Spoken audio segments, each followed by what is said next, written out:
اور ایسے ایسے عجیب قسم کے فتنے، آزمائشیں، عذاب، سزائیں آئیں گی کہ اللہ کی بلا. یہ بھی ہوگا ملک شام میں،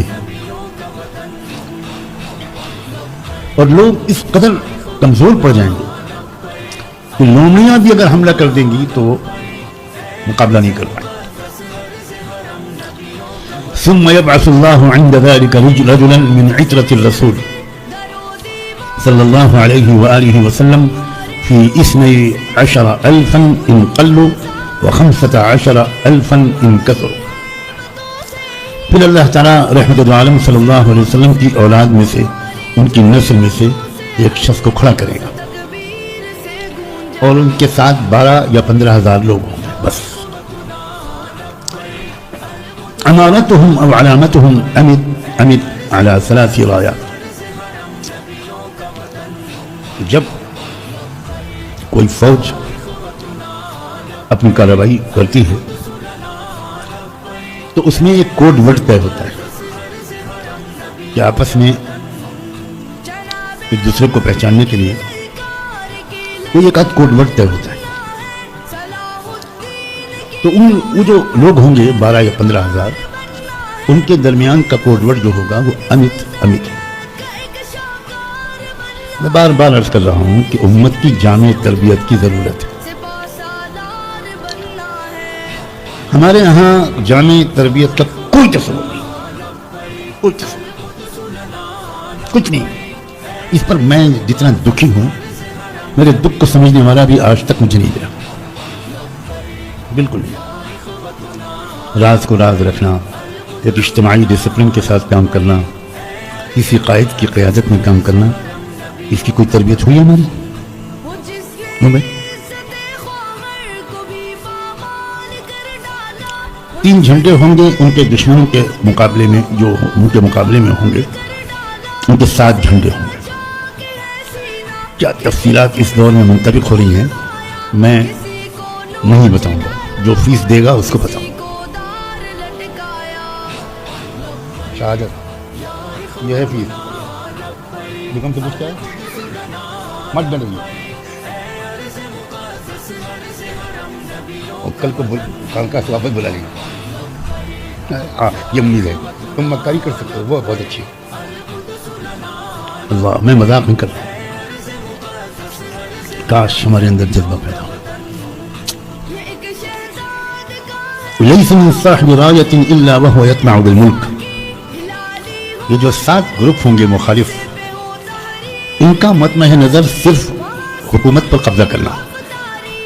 ان کے سامنے کوئی اصلاحی منصوبہ، عدل و انصاف کا قیام، غربت اور جہالت سے لوگوں کو نکالنا، یہ سب کچھ نہیں. وہ کرسی چاہیے. فَيَقْتَتِلُونَ وَيُهْزَمُونَ، اور شروع میں شکست ہوگی. ثم يظهر الهاشمی، پھر اللہ تعالیٰ خاندان نبوت کا ایک فرد کو کھڑا کرے گا. فَيُرِدُّ اللَّهُ إِلَى النَّاسِ إِلْفَتَهُمْ وَنِعْمَتَهُمْ، اور اس کے ذریعے اللہ تعالیٰ لوگوں کو خوشحال کر دے گا، پرسکون کرتا ہوں ونعمتہم. فَيَكُونُونَ عَلَى ذَلِكَ، پھر وہ اسی طرح کی زندگی گزار رہے ہوں گے یہاں تک کہ وہ وقت آئے گا جب دجال نکل آئے گا.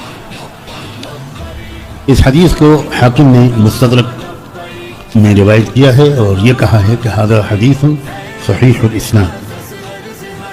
بہت سی حدیث ہیں، بہت حدیث ہیں اس موضوع پر. میں اس لیے یہ باتیں آج کل بہت بیان کر رہا ہوں، اللہ عالم بالصواب،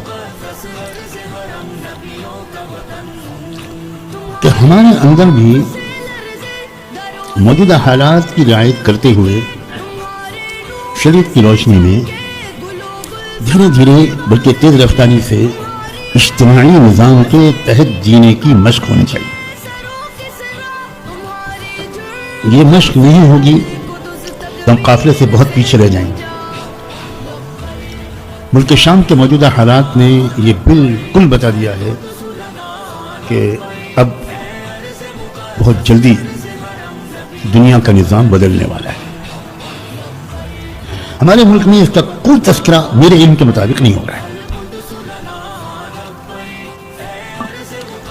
میری سمجھ میں نہیں آتا پورے احترام کے ساتھ کہ کیوں نہیں ہو رہا ہے. اس لیے ہمارے ملک کے مسلمان 100% بے خبر ہیں.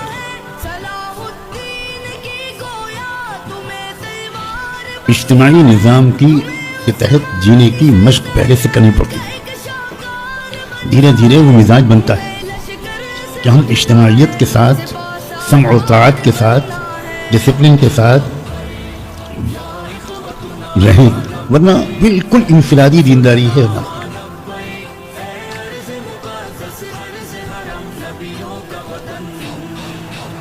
اسلام نے اجتماعی نظام کو قائم کرنے کے لیے کیسی عادت ڈلوائی ہے پہلے دن سے. نماز بھی اجتماعی ہے، زکوٰۃ بھی اجتماعی ہے، یوں کہنا چاہیے کہ اجتماعی تھی. ہم لوگوں نے زکوٰۃ کو اجتماعی نہیں رکھا، اس کو انفرادی بنا دیا. روزے تراویح بھی اجتماعی.